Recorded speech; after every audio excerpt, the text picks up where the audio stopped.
Here with Mick Foley, WWE 13. Thanks for spending some time with us. Well, you are very welcome. So WWE 13, what's it like to basically, as you said earlier, be plastered all over the game? You got all your different personas on there. Yeah, I mean, look, if you look, we're looking simultaneously. That is so lifelike that you can actually see the rip in my tights that showcased the black and white singlet that I wore for literally every match in the first 3 years of my time in WWE. Like, that's pretty cool. That's putting focus on that garment where I can probably make a pretty good buck off it on eBay. That's the power of this game, that you'll be able to sell your undergarments on eBay. Okay, so which one was your favorite? Would it be a Cactus Jack, a Dude Love, a Mankind? Well, in this game, where we relive some of the great moments, and the important thing to me is great moments, not just the great matches. When I found out that I not only was going to be in the game, but giving voice to some of those great moments, I was really beyond flattered and excited. For example, I get to go back and play all three characters. I don't get to play them, I become them. Yes. In the studio, I became those characters, and I was able to recreate a scene where Dude Love interviewed Mankind, who introduced Cactus Jack at Madison Square Garden in 1997. So if you only see the matches, and you don't realize like how significant that interview was, you were missing out. And this game makes sure that our universe does not miss out on those moments. Personally speaking, I've been a wrestling fan for about 20 years or so I've been following you for a very long time. Thank you. You've had, like I said, a bunch of iconic moments. Probably the most iconic, King of the Ring, getting thrown off the Hell in the Cell. Another one, though, is actually in the game, the quit match with The Rock. Yeah, that choice surprised me. That was kind of a grisly affair. That was what, 11, 12? That was I was 11. Yeah, I was 11. It felt like far more. Yeah. And my executive assistant is actually my daughter Noelle, who was there that night, and she didn't react that well to the match. So I hope that people won't have their. From home, it was really, really brutal.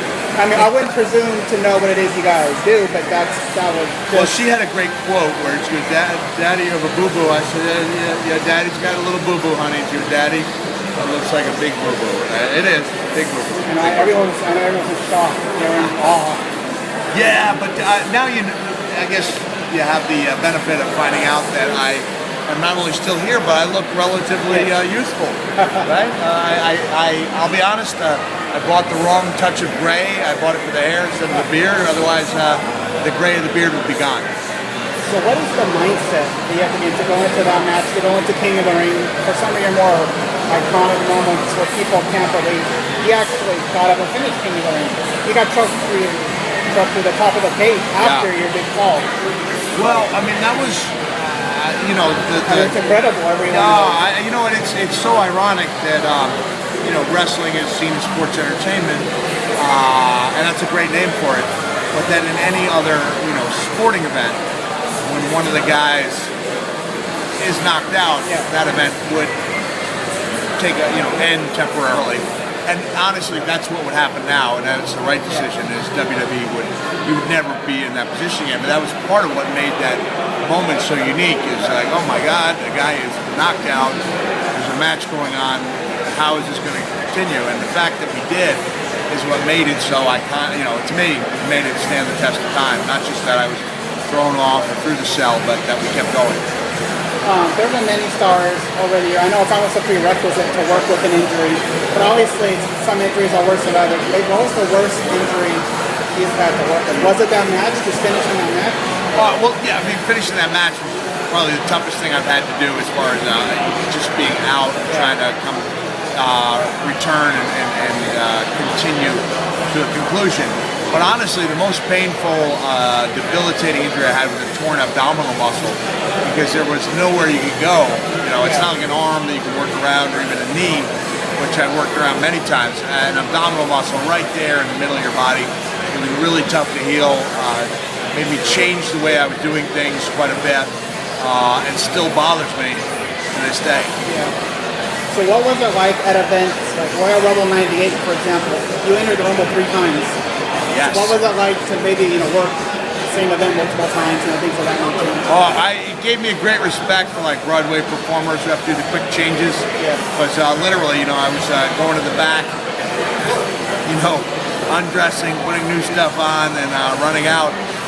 It was great. I was asked actually earlier today whether or not I was paid 3 times, and I said, you know what, I was still so gung-ho that I wouldn't have even asked about my payment. Fast forward a year, and I would have been yelling at somebody for triple the money. So the fans today, the internet has changed things for better or for worse. Are you surprised, for example, Daniel Bryan lost the title 18 seconds at WrestleMania. The next night on Raw, the fans were almost defiant in how much they supported Daniel Bryan. Did that take you by surprise at how defiant the fan base was? Well, I was there the night after WrestleMania, and honestly, I left early so I could make it back to my hotel. My kids stuck around, and they were like, man, it was so unbelievable. People were, the Daniel Bryan chants. It was, because I was actually in that crowd. I was lucky enough to be there. Oh, really? And I was at WrestleMania too, yeah. But you know what? You look back with the benefit of hindsight, you say, all right, if he had a great match at WrestleMania, where would he be now? As opposed to the 18-second loss, turned out to be the best thing that could have happened to him. Talking to AJ about that earlier too. Oh, yeah. Both of them. It really did. I thought AJ was done after that. Okay, she had a great little run. She's done. And then she's gone on to play a more prominent role than ever. Daniel Bryan has now become this amazing character. I mean, he and Kane are, they're to me, the most must-see tag team of the last several years. It definitely had. That anger management stuff was pretty awesome. Oh, I tweeted, and that's funny to hear me say I tweeted, because 2 years ago, 2.5 years ago, no way am I ever tweeting anything. But when I saw that, I tweeted, this reminds me of everything I love about wrestling. And it's just great stuff. So what do you think about how, it seems like over the past 15 months or so, probably since CM Punk's infamous promo, WWE has become a lot better at using the internet. Sometimes using the internet against the fans. Like CM Punk showing up at Comic-Con last year when he was supposed to have left the company, things like that. Well, you know what? It is definitely a way to engage people, to get them involved. Not that this is on the level of what CM Punk did, but like last night, I was able to tweet about my next gaming appearance is actually not in New York City, it's in Saudi Arabia. Okay. So I'll be at the International Gamers Convention in Riyadh, Saudi Arabia. So that's the way you're able to, not that you guys aren't vital, don't get me wrong, we really appreciate the opportunity to do this, but now if you have something to say, you don't need a middleman.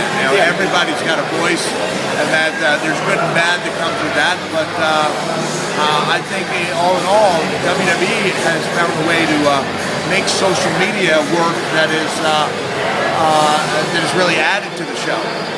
Yeah, and even with the Raw actors stuff, like Daniel Bryan and Kane, they just named the fans were able to name the picking of the team name. I would have gone with Team Friendship, but fans wanted Team Hell No, and that goes back to people power, really. That's John Laurinaitis era.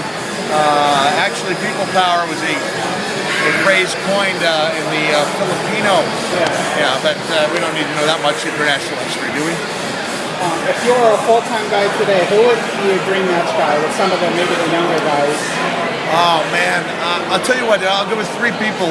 CM Punk, because in the blend of styles and the promos would be at a level that I think would be memorable for years to come. Dolph Ziggler, because I think he's that guy that is going to be in the next wave of huge superstars. He's right on the cusp. Yeah, and then I almost did something with a young man named Dean Ambrose. It never happened, but he's a guy to look out for too. I wish I could have done that match. So earlier, a week or two ago, you had a promo with CM Punk, him being a Paul Heyman guy. And what does it take to be like a Paul Heyman guy, or what's a Paul Heyman guy? Honestly, that was the one thing I felt bad about. Paul Heyman, I was a Paul Heyman guy. I did say I said reference being a Kool-Aid drinker. I think I said in my 2006 book, like, I was proud to be I may have even used the term Paul Heyman guy. I don't know if I did, I probably didn't. But I said I never drank the Kool-Aid. So at a certain point, I mean, guys realize they have to do what's best for them. And for me, it meant leaving ECW and going to WWE, which at the time a lot of people thought was going to be a big mistake. I'm glad I did it, and I think everybody benefited for it. Who knows, maybe Paul Heyman is going to be the best thing to happen to CM Punk.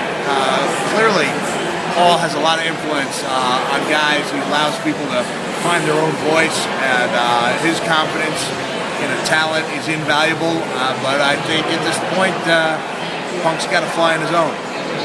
They're both. It might have been a surprise to some people, but then not again if they know the history. Punk is a really good guy on the mic, and so is Heyman. And when you put them both together, it's almost, for something, maybe longtime fans, kind of like a dream match. So because Punk, I mean, Heyman does most of the talking for Lesnar, but he doesn't need to do that for Punk. But yet it still works. It reminds me of the classic managers that WWE was famous for in the days of the Grand Wizard and Freddie Blassie and Captain Lou Albano. It doesn't matter if Paul's just in the background of a certain segment. He lends a certain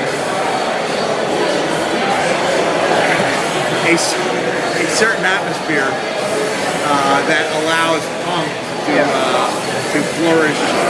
And so maybe I'm wrong. Maybe Punk does need Paul Heyman around just to bring in the hatred.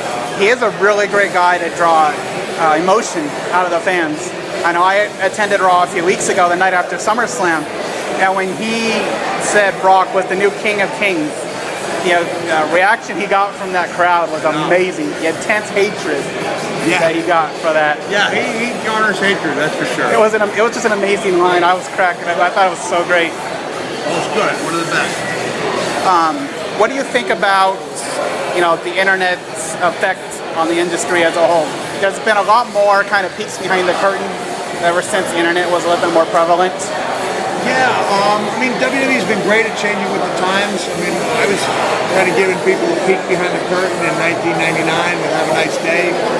What goes on behind the scenes is always at least as fascinating as what takes place in the ring. And I think it's allowed a connection with the universe that we otherwise couldn't have. And honestly, without that connection, WWE wouldn't be where it is today. All right, I think you need to get going. So thank you for your time very much. You got it, man. Thank you. It's a pleasure. Thank you. See you later.